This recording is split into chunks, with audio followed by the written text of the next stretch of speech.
What's up, Cancer? Please forgive me for the mishap for the original video that I did for you all. It was listed as Cancer, but it was directed to another sign. I'm so sorry about that. I did not mean that. You know, the pre-Mercury retrograde energies always get me. It's either the the retrograde energy, see what I'm saying? It's either the pre-retrograde energy or the post-retrograde energy that gets me.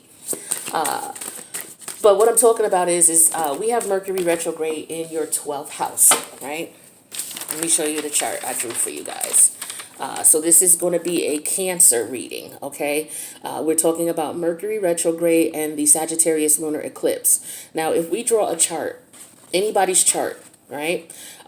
Your sun sign is going to go here in the first house. So for you, my love, it's Cancer. After Cancer comes Leo. After Leo, Virgo. After Virgo, Libra. After Libra, Scorpio.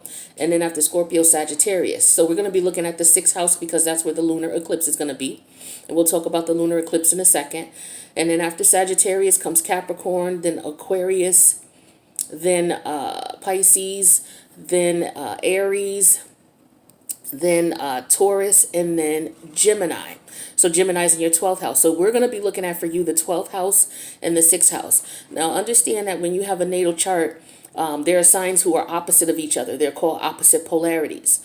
So, you know, the 12th house is the opposite of the 6th house. Okay. So for you, this is Gemini for the 12th house, and the 6th house is Sagittarius. It didn't even matter where Sagittarius is. Sagittarius is always the opposite of Gemini. Okay, just like for your Cancer sign, your opposite is Capricorn. Okay, it's always going to be your opposite polarity, always, no matter where it is on the chart.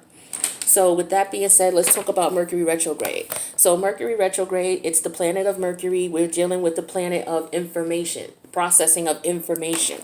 Okay, Mercury retrograde, the actual dates that we're looking at are May 22nd. There are some articles that say May 22nd, some say May 23rd, but it does not matter really in the totality of things, because one day is, you know, one day in Australia, it could be 23rd here in the US, and it could be the 24th in Australia. You know, it just depends. I believe is it 13 degrees? Don't quote me on a degree. I don't know it. But at any rate, just know that, you know, if it says, you know, because somebody said something to me in the comments about that yesterday, and I'm like, really? Anyway, so, but at the same time, you know, maybe this person honestly just didn't know. So, yeah, it could be the 22nd or the 23rd, okay? Today is the 23rd. So I would say, you know, it's in the U.S., okay? So I would say it's safe to say that we are in Mercury retrograde right now. So it goes from the 23rd of May to the 22nd of June, right? That's the main time frame for the Mercury retrograde. But just keep in mind, whenever a planet goes into retrograde, we have the pre-shadow period, which is 2 weeks before the May 23rd date, okay? So the pre-shadow stage is started around the 16th, okay, 15th of May. And then we have the post-shadow period where the hardcore retrograde energy dissipates. And then we have 2 weeks after that where we'll still be feeling the lingering effects.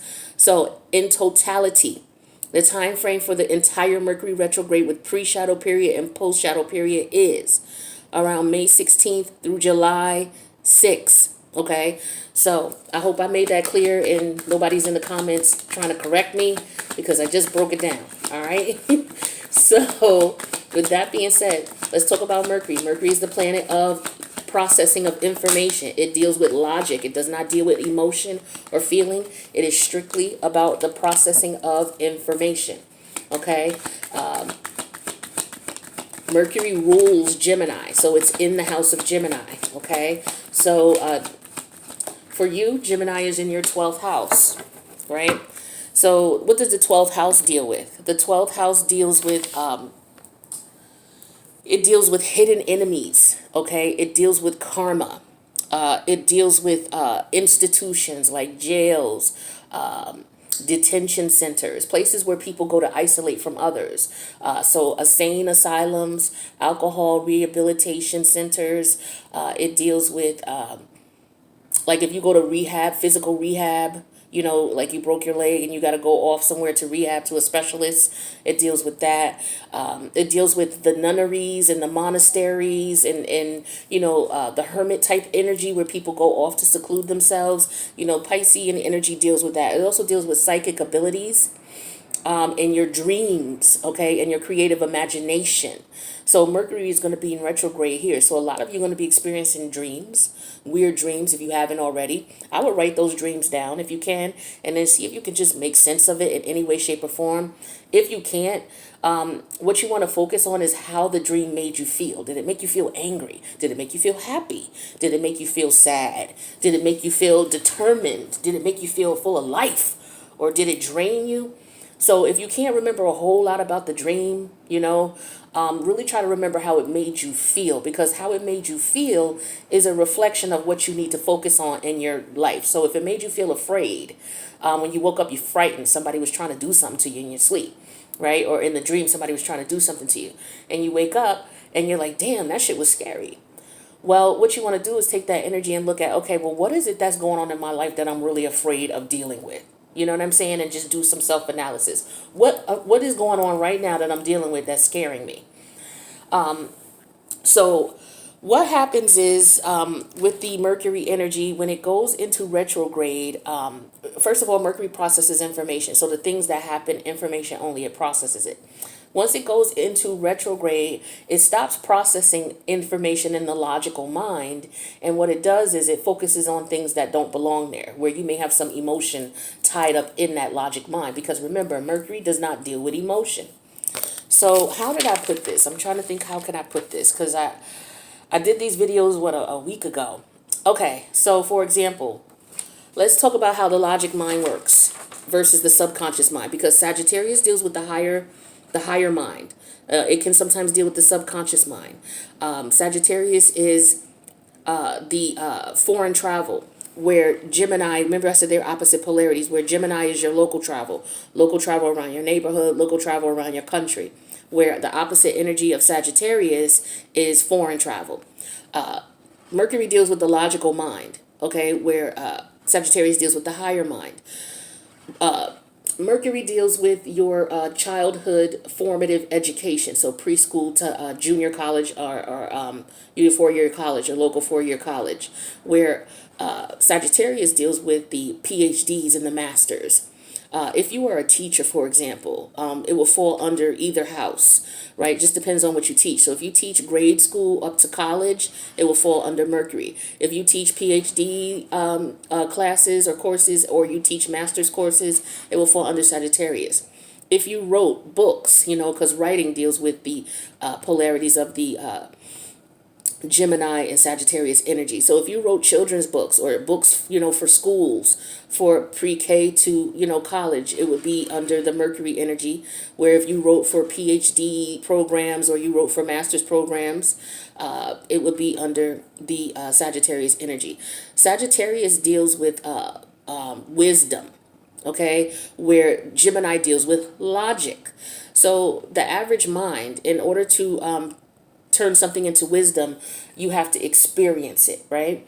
So in order to turn it into wisdom, you experience it and then you learn from it. It's a difference to experience something, but if you don't learn from it, it won't turn to wisdom. So there's a lesson in it, and think about it, when we talk about school, with the Gemini energy and the Sagittarius energy, we're talking about learning lessons, but it's also about life, learning lessons in life outside of the school as well, because life is a school too, right? So we're talking about in the classroom and out the classroom, you're learning, right? This is a more mature energy, the Sagittarius energy, right? So we're talking about, this is where you gain your wisdom.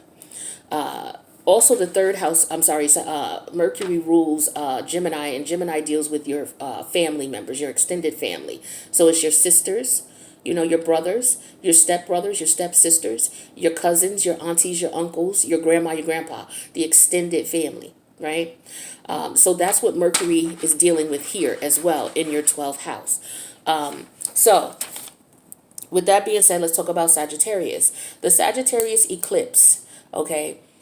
That is on the 26th, okay? And those energies are going to be very potent. Eclipses are a larger version of the full moon, right? And so when I talk to you guys about the full moon, I usually tell you, if you're going to be doing any type of moon magic or moon work or spell work with the moon, what you want to do is use the full moon to remove anything that you don't want in your life. All right. And use the new moon to bring in. So lunar eclipses are like a magnified full moon.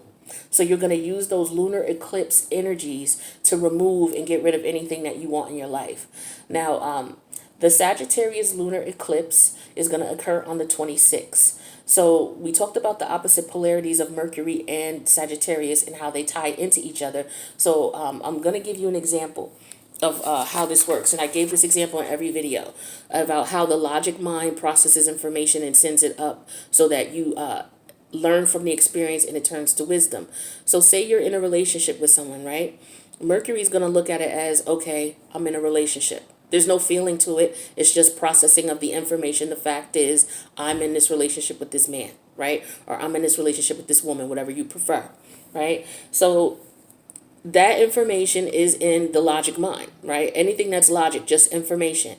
Now, the experiences that you have with this person, you learn from this person, you learn with this person, that gets wrapped up into the Sagittarius energy and it turns into wisdom. Now, say you and this person broke up and there's some emotional attachment there. Mercury's going to look at it like, okay, you broke up. That's it. You broke up. But you may still have some emotional attachment. It could be how you broke up or why you broke up or just the simple fact that you broke up and you didn't want to. There's some emotional attachment there. And if you don't get over that emotional attachment, by the time Mercury retrograde comes around, Mercury retrograde is like going in the closet and clearing out anything that has emotion attached to it.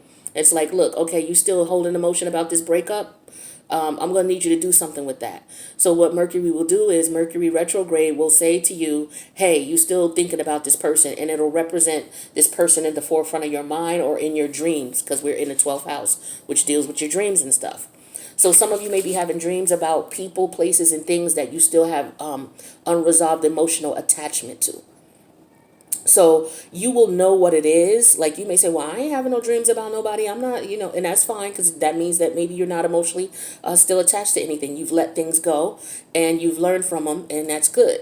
But for those of you who may experience this, you'll know what you need to deal with. Mercury will tell you what you need to deal with because it's going to bring it to the forefront of your mind all the time. So during the time of this Mercury retrograde, like I said, it began maybe around the 16th up until July 6th. Whomever, whatever comes to your mind the most in reference to past energies where you had some emotion tied to it, that is what Mercury retrograde wants you to clear out of the logical mind. So in order for you to clear it out of the logical mind, you're going to have to revisit that painful situation in your memory. Okay. And it may come to you via your dreams, or it may just come to you. You're sitting around one day and this person comes to your mind. For some of you, it just may be literally haunting you. Like this person, place, or thing is on your mind constantly. And so it's like, okay, what's up with this? And you have to revisit the emotional piece of it. How did it make you feel? Some of you, it could have been a situation where you may have been a victim, because here we're dealing with the 12th house. We're dealing with the criminal system. So maybe some of you were a victim of some sort of attack of some sort, and you're still dealing with the emotional ramifications of it. What you're going to have to do in some way, shape, or form is you're going to have to come to terms with the situation. But we're going to keep it simple and talk about the relationship piece. So what you're going to do when Mercury comes around and keeps bringing this person to the forefront of your mind, it's going to tell you, look, you need to bring closure to this. Emotional closure. So one thing you can do is accept the reality of the situation. Like, okay, you know what? It's over. I need to let this go. And so you do that, right? Whatever you have to work through, you may have to revisit the scene of the crime, so to speak, as far as the relationship is concerned. What hurt you? Some people take victim mode. This person cheated on me. They did me dirty. And that could be sometimes why you hold in emotion. But what you want to do is look at it from a different perspective. Take power of the situation, right? The way you take power of a situation where someone did you wrong is you look at the situation and say, what did I notice that I ignored? Okay, this person left me for somebody else, or they cheated on me and I found out. But were there some red flags that I saw ahead of time? They probably were. It's just that you were ignoring them because maybe you were really gung-ho about this relationship and really wanted it to work. or you were just, being optimistic. You understand people, we all got issues. Just because someone screws up don't mean I should just cut them off. Yeah, they made a mistake, or there was some type of communication issue or a misunderstanding. All right, I won't forget it, but I'll let it rock for now. And you move on. And then you find yourself continually doing that. And then when the shit hits the fan and you find out this person was cheating, you're feeling like, yo, this person did me dirty. They did. But at the same time, you have to take power and say, you know what? Yeah, they were showing me some suspect signs and I let it rock because, I wanted the relationship, or, I wanted to see what was up, or, I know that chick was trying to come at him and I wasn't trying to let him go. So I stood my ground. Whatever you went through, right? But you have to come to terms with that. And once you come to terms with that, that's when it turns to you learning from it. And that's when it takes it from the logical mind and puts it into the Sagittarius energy of wisdom, right? Sagittarius also deals with your religious beliefs, your spiritual belief, your philosophy on things. So if you're not religious and you're not spiritual, say you're atheist, well, it deals with your philosophy about things. Your philosophy is your atheist. So this is what the Sagittarius mind deals with as well. And so with that Sagittarius energy, we're eclipsing out all of the energy, that the emotion that's tied to the wisdom of what you learned. All right, I hope I made that clear. So let's talk about what's going on with Mercury. So we have runes, okay? Runes are divination, a form of divination, just like tarot cards are. They are represented by symbols, and each symbol means something. So this particular symbol is called Raido, Raido. And I believe there's 25 runes. It's number 5. Here's the definition of it and what it represents. If anybody's interested in these cards, you can get them on Amazon. That's where I got them. Traditionally, runes, you'll see symbols. I don't know if you've ever seen stones that have the little symbols on them. Those traditionally how runes come. But, of course, you can get them on cards now because, it's 2021, right? And then the definition will be on the back. So this talks about here. I'll put this here so you can pause it and read it for yourself. But it talks about the wheel, Thor's chariot. It talks about a journey, a quest, crossroads, movement, inner exploration, reunion, seeking direction, bless a journey, create movement, reconnect, reunite, a journey or vacation, a spiritual quest, move towards your destination, crossroads or decision point. So this is what we're dealing with Mercury in your 12th house. So some of you, the journey, we have that clarified with the King of Swords in reverse. This could go so many different ways here. So for some of you who are dealing with, the 12th house deals with prison systems, detention centers, things like that. Some of you may be dealing with the repercussions of your actions, and you may be going to jail or prison, or you may know someone who's going to jail or prison, whether it's a family member that you miss. Because remember, we're dealing with Mercury energies. We deal with sisters, brothers, aunties, uncles, cousins, stepbrothers, stepmothers, stepdad, stepsister. So, maybe you're dealing with that indirectly where there's a family member who's in prison. For some of you, maybe there was something that you did in your environment. You got caught and you went to prison. Well, we got the King of Swords in reverse energy here. So this could represent, authority, legal authority. This could be you disregarding the legal authority. King of Swords is Aquarius energy, but the King of Swords in reverse is somebody who's a con artist, somebody who is known as a thief. This could be somebody who's very narcissistic in energy, who don't care about no one's feelings. So for some of you, this could be what you're experiencing because of the behavior that you may have shown to someone. Maybe you robbed a bank. Maybe you violated someone physically. So some of you could be dealing with that, or you could have family members who are dealing with that. For others of you, this could be about reuniting or reconnecting with someone. It could be about a loved one who passed away, because we're dealing with the 12th house. The 12th house is where cycles come to die of all sorts. Even when our soul goes through a journey, it goes through the journey of the 12 houses. It starts with Aries and it ends with the 12th house, right? It starts with the first house and it goes through the cycles, our soul, and then it comes to the 12th house where it comes to recycle. Okay, so that's that Pisces energy. So some of you could be dreaming about family members who passed away, aunties, uncles, cousins, nieces, nephews. Some of you, it may be your mother. Okay, but for a majority of you, it'll be the other family members. And with the King of Swords in reverse here, maybe there was something you wanted to say to them that you were not able to say, or maybe they are communicating with you, because that's what happens with the 12th house with dreams. So they could be trying to communicate something to you, and you may not understand it. This is why it's very important you write down your dreams and write down how you felt, because you're going to have all kinds of weird dreams.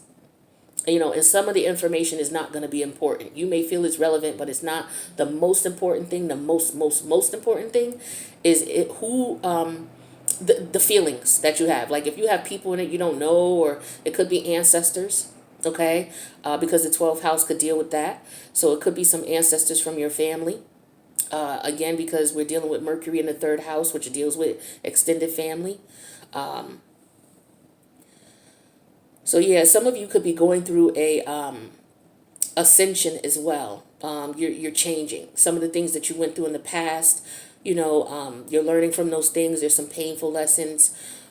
So you could be dealing with that as well. Let's see what else. Exploration, reunion, crossroads.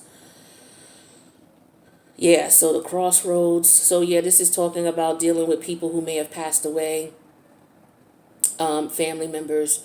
But this could also talk about people who are alive that maybe you had issue with in the extended family. So you could be, worrying about them, or they could be worrying about you, or thinking about them, thinking about you. So, this is why Mercury retrograde is the energy of people coming back towards you, because Mercury, what it does is it puts the memory of an unresolved emotional issue to the forefront of your mind. And sometimes it's the guilt is so strong, or the energy is so strong, that people will reach back out to you. Now, the thing is that everybody who's reaching back out to you ain't reaching back out to you because they feel guilty. Some people are reaching back out to you because you are a form of crutch, or you are energy they're an energy vampire and they need your energy. This is why it's important that you don't take people back. Also, with the Mercury retrograde energies, our thought process, because Mercury deals with logical thought, it could be a little off. This is why you don't take anybody back, because they may be thinking, because, oh, this person's coming to my mind, I need to call them. And somebody will call you, but they still on the same bullshit they was 3 years ago when you was with them. And you find this out once the Mercury in retrograde energy is clear, because they still feel the same way they felt when they were dealing with you. And you see that they're still on the same BS. So I hope that clarifies some things for you guys. Now let's talk about the Sagittarius lunar eclipse. We're dealing with the energy called Sowilo, Sowilo, Sowilo. Okay, here's the energy. It's rune number 16, and here's what it represents. You may want to pause that. I'll read it to you. So we're talking about empowerment, energy, well-being, a life force, victory. When I tell you about experiencing the fact that you've learned from a lesson, and if you turned it into wisdom, that's victory. Guiding light, achieving success, increase spiritual will. This is important because a lot of you may have been in situations where you may have felt victimized about a situation, but you take your power back in it and say, you know what, even if it was a situation that happened to you and it was no fault of your own, then you can chalk it up as that. You can say, look, there was nothing I could have done differently, especially if it was something that happened in your childhood years, your formative years. Sometimes adults are not sensible. Just because you're able to have a child, or you're around children, or you're an adult, doesn't make you licensed to be a professional in reference to dealing with children. I guess that's a hint. Because there's a lot of people who think that, oh, well, I got kids, you don't, so what do you know about it? It's like nobody is magically infused with energy because they have kids. Nobody's magically infused with the wisdom of raising a child. If that was the case, we wouldn't have CPS. Okay, Child Protective Services. So that's a clear indication that just because you have a child does not mean you know what to do with one, right? That takes you doing what's best, what you feel is right, and making the right decisions based on what you feel is going on. And some people just don't make the right decisions, period. So you could be in a situation where maybe you were younger and, something happened to you because of the adults that you were around, and you're still dealing with that energy. That may come to the forefront of your mind. And so what may have to happen is you may have to just say, you know what, I was around stupid adults, or I was around adults who were not responsible. So it wasn't my fault what happened to me. It was painful, yes, but that was not my fault. There was nothing I could do about it. If it was, I would have. or it could be on the flip side of it. There was something you could do about it, but you didn't. You have to forgive yourself for that because you can't go back in time and change that. So it's all about forgiving yourself. It's all about taking power and saying, okay, I did notice something. I could have changed it. I couldn't do anything about it. That increases your spiritual will, which turns into wisdom. So that if a situation happens again, you know what to do and what not to do, or you know not to even put yourself in that predicament again, right? We talk about health and abundance. We talk about opening yourself up to power, sunshine on your path. All is well. Enjoy life. Dancing in the light. Basking in the warmth of the sun. The gods are smiling on you. The season of growth. Energy at its maximum strength. And then we have that clarified with the Knight of Cups. So this is about being on a journey to self-love. Do you hear me? This is all about forgiving. That Sagittarius lunar eclipse is all about you turning those experiences into wisdom, accepting what it is in whatever way you have to accept it, and realizing that, you know what, because of this, I'm spiritually stronger, and this puts you on a journey of self-love. This is beautiful, beautiful energy. So for those of you who need a little bit more energies and want to tap into energies in your chart to help you better get through this, I'm going to pull some cards for you here, or one card. Okay, so what we have here is opportunity, sextile. A sextile is an aspect in the chart. Aspects are, in your natal chart, are the distance between one planet and another.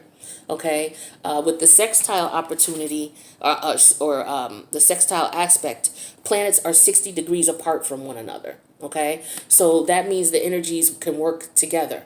So, what you want to do is these energies are not 60 degrees apart, but you can still use them to collaborate them based on what I explained to you.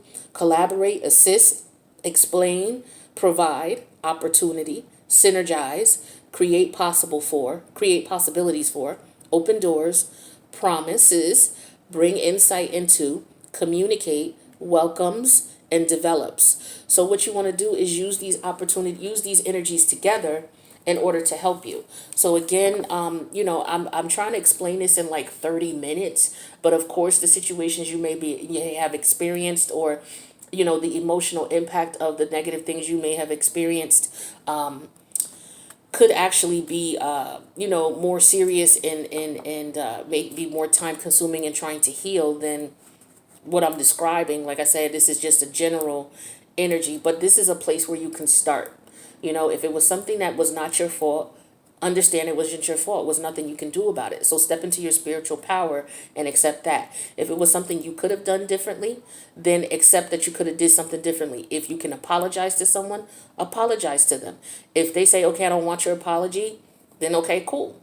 If they say, okay, thank you for the apology, but I would rather us just not be friends, then accept it as that. You have to accept and respect people's space. If you apologize and they say, kiss my ass, accept it. But at least on your end, if you did something wrong, you apologize for it, which helps you clear out your karma, because the 12th house where Gemini is for you deals with karma.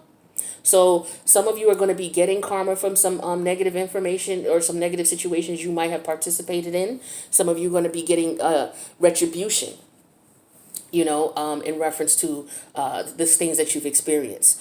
So what you can do for those of you who are dealing with people or who passed away and their energy keeps coming to the forefront of your mind because you did not get to say to them what you wanted to say to them, what you can do is on the night of the lunar eclipse, which is the 26th, you can write a letter, write what you want to say to this person.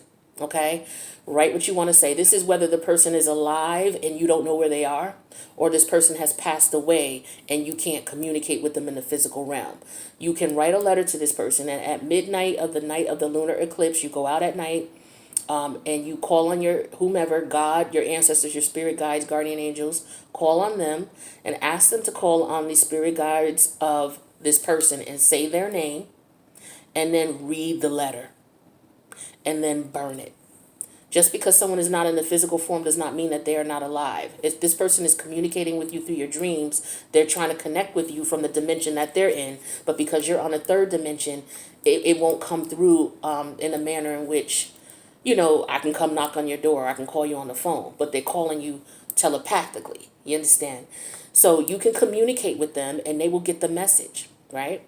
If it's a person, in the flesh that you can't talk to because they moved away, or they might, you may have done a crime to this person and you are sorry, you can write a letter that way. Maybe it's too traumatic for them to hear from you because of what you did. So write the letter and do that way. That'll work just the same. I'm trying to think if there's anything else I need to inform you of in reference to these energies. I think that is it. Cancerian massive. So I hope that this reading helped you in some way, shape, or form. Just to get an idea. The whole point of this is that whatever comes to your mind during Mercury retrograde, look at the emotional attachment to it. Look at why you're still holding on to it. Look at what you need to do, what you need to accept about the situation, and then do what you can to process that, and then try to let that energy go. And on the lunar eclipse, you can write down, also if it's not about a letter, and it may be something a little minor, you may just want to write down on the night of the lunar eclipse whatever it is that you want to release emotional attachment to. Call on your ancestors, your spirit guides, your guardian angels at midnight at the solar eclipse, at the lunar eclipse. Write that down, read it, and then burn it. Now, 2 weeks after the lunar eclipse comes a solar eclipse. The lunar eclipse deals with getting rid of negative emotions and feelings. Remember, that's like a hyper full moon, right? So 2 weeks later, after a lunar eclipse, always comes a solar eclipse. The solar eclipse is going to bring in more energy for you to be more intuitive, fresh intuitive energy, fresh creativity, because that's what the moon deals with. It deals with intuition. It deals with creativity, right? So that's what I got for you guys. I'm sorry about your video. Please forgive me, but I'm going to get this up as soon as I can. If you need a personal, I'm at 8thhouseenergy@gmail.com. The information is in the box below. Take care, Cancer. I love you guys. Peace out.